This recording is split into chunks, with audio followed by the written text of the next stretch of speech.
Je pense que je ne m'avance pas en disant que One Piece a un peu popularisé et mis en place le fait de faire des foreshadowing. D'ailleurs, les fans dont moi parlent énormément de ça, avançant même qu'il aurait pu prévoir des choses 20 ans en avance, ce qui n'a quasiment, voire même jamais été fait. Et c'est d'ailleurs ce que d'autres auteurs de manga aiment chez One Piece. Mais posons-nous les bonnes questions. Oda aurait-il pu vraiment tout prévoir du Gear 5, de Nika ou même de Joy Boy depuis aussi longtemps? Bonjour à tous chers viewers, c'est Scanor et aujourd'hui, nous allons voir si Oda aurait pu prévoir le Gear 5 depuis 25 ans. Je tiens à dire avant tout que c'est pas pour montrer qu'Oda l'a obligatoirement prévu, mais plutôt pour montrer que c'est possible, et pas qu'un peu. Et ça, vous pourrez l'observer tout au long de cette vidéo.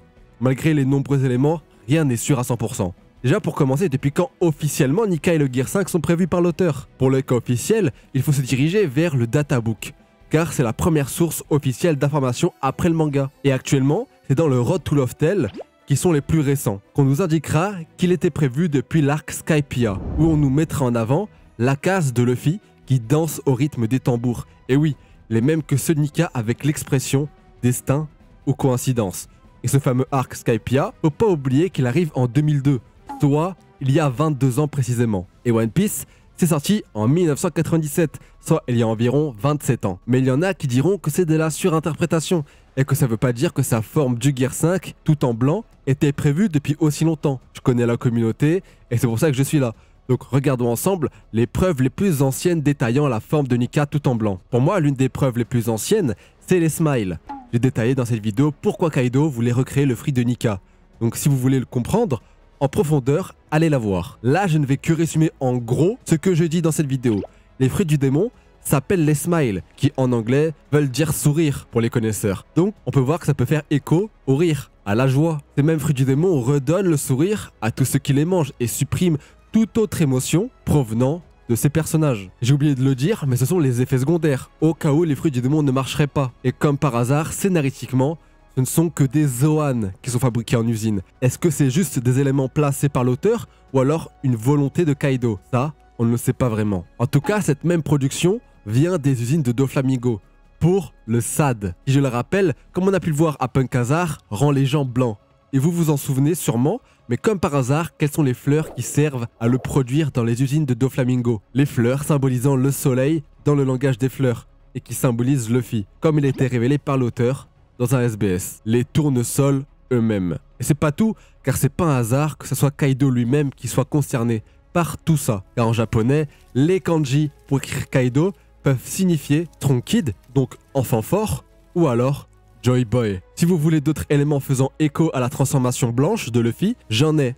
Mais ce n'est pas aussi sûr que l'histoire avec Kaido. On a par exemple le saturnisme blanc, qui est une maladie qui a touché l'eau et qui avait le pouvoir de rendre les gens totalement blancs. Dans les bulles de dialogue d'ailleurs, on parle précisément des cheveux. Et je ne pense pas que ça soit un hasard vu que le Gear 5 transforme les cheveux et le cœur en couleur blanche. On a aussi, comme expliqué dans la vidéo sur Audi Jones, le coffret Tamatebako, qui est une drogue faisant rendre les gens blancs, les yeux rouges et faisant vieillir exactement comme le Gear 5 et ses effets secondaires. Et comme élément assez léger, j'ai aussi le fait que dans l'arc Skypiea, où on nous introduira Nika, justement, les arbres sacrés qu'adule le peuple skypien sont liés à la cloche d'or de Shandora. Et comme par hasard, ces arbres ont pour couleur le blanc. Tout au long de One Piece, quasiment aucun, voire même totalement aucun arbre n'a eu sa couleur détaillée. Même les arbres d'Adam et d'Ève n'ont jamais eu leur couleur détaillée. Ils n'ont pas pu obtenir ce luxe, mais ces arbres-là ont eu leur couleur blanche détaillée. Et ce n'est pas n'importe quelle couleur, on le sait bien.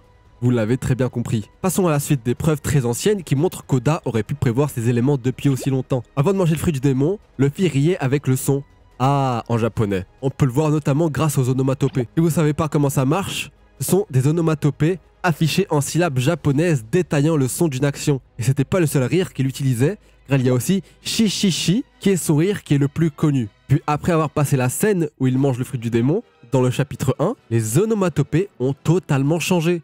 Elles se lisent désormais Nihi et même Ni après sa croissance. Et on voit que dans ce chapitre 1, son sourire et son rire se réinventent une sonorité. Et si vous savez pas ce qu'est l'importance du rire de One Piece, sachez que les utilisateurs de fruits du démon dans l'œuvre ont un rire en rapport avec leurs fruits comme Brook, qui a le Yomi Yomi Nomi et qui rit en Yohoho, et Barbe Blanche qui a le Guranomi et qui rit en Gurarara. Il y en a plein que je peux citer comme Kaido avec son Onomi, qui rit en Wororo, ou Perona qui a le Oronomi et qui rit en Horo. Donc le fait qu'il rit avec Nihi n'est pas un hasard. Si vous avez bien suivi, si dès le début son fruit était le Gomu Gomu no Mi, pourquoi ne pas lui avoir donné des onomatopées en rapport avec le Gomu Gomu no Mi? Mais ce qui est fou, c'est qu'on sait que les modèles de son fruit est Nika. Donc il est logique d'imaginer que son rire Nihi sans lien avec Nika qui partagent les mêmes onomatopées. Petit aparté, car justement Oda avait révélé dans une interview qu'il avait prévu de faire l'arc Wano depuis le chapitre 1. Et c'est une vraie info.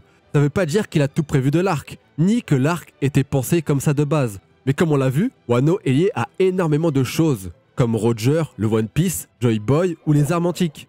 Il est logique d'imaginer qu'avec tous ces éléments, il avait prévu cette transformation. Oda avait aussi révélé en 2002, lors d'une interview, que le dernier chapitre, donc la fin de One Piece, était déjà prévu, depuis très longtemps, et qu'il l'avait même en tête depuis le début du manga.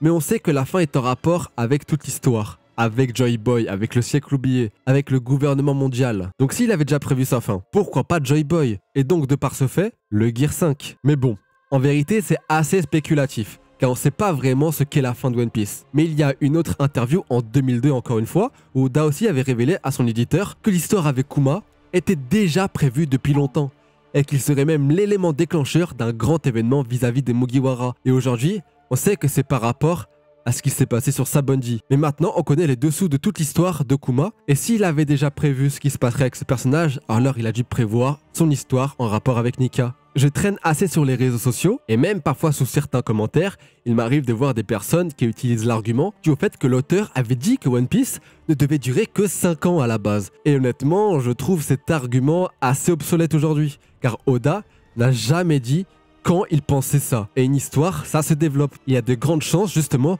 que ce temps était prévu durant la conception de One Piece. Donc avant sa parution en 1997, durant sûrement la création de Romance Down. Mais sur quoi je me base pour dire ça? Eh bien, car son sensei, Nobuhiro Watsuki, l'auteur de Kenshin le Vagabond, l'a confirmé dans ce sens-là. Lors de leur interview en crossover, il avait proclamé qu'Oda était venu le voir bien avant l'apparition de One Piece. Donc avant 1996, pour lui dévoiler ses travaux.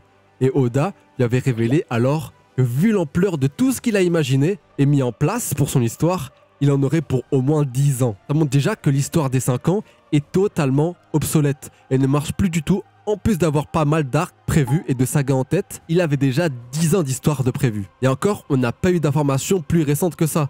Ça se trouve, il en aurait prévu pour 15 ans, car si on imagine que Wano était prévu, la saga Is Blue était prévue, que les arcs où on recrute les Mugiwara étaient aussi prévus, et en plus de ça, que la saga Empereur était déjà prévue par Oda dès le début, alors on a une petite quinzaine d'années d'évolution de l'histoire qui s'affiche devant nos yeux. Il faut pas oublier que donc, dans ces 10 ans ou 5 ans, Skypiea était sûrement déjà bien réfléchi par l'auteur, donc l'histoire avec Nika aussi. Et pour finir avec toutes ces interviews, j'aimerais citer 2 infos indiquant qu'Oda a prévu des choses 10 ans voire 15 ans en avance. Et vous allez voir, c'est assez parlant. Car encore une fois, lors de leur interview en crossover, Oda avait révélé à son sensei en 1997, donc qui est celui que j'ai cité précédemment, que Zoro perdrait un œil et aurait une cicatrice. Et suite à cette information, son sensei qui voulait faire un personnage avec un œil cicatrisé est empêché de le faire pour éviter que son élève ne se fasse dans le futur critiquer de plagiat.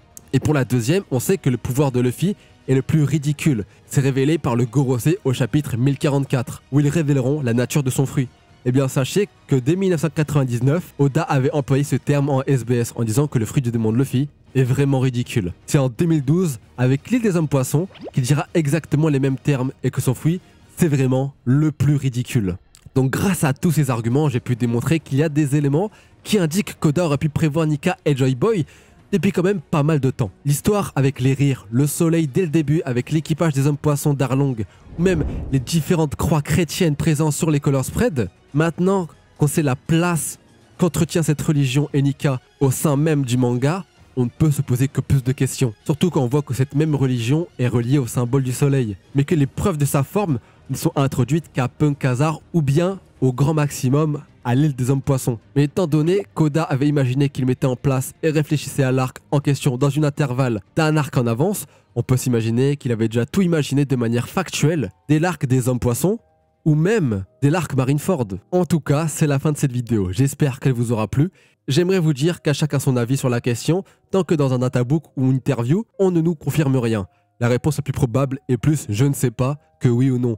et c'est important de respecter les avis de chacun. Merci à tous d'avoir suivi cette vidéo, j'espère qu'elle vous aura plu. N'hésitez pas à la liker, commenter, partager sur vos Discord ou à vos potes qui veulent en savoir plus sur One Piece. N'hésitez pas à me le dire dans les commentaires si j'ai réussi à vous apprendre un truc sur One Piece et sur l'œuvre en général. Et puisqu'on en parle, venez me suivre sur X, c'est là où je suis le plus actif. D'ici la prochaine vidéo, portez-vous bien, c'était Scanor, au revoir.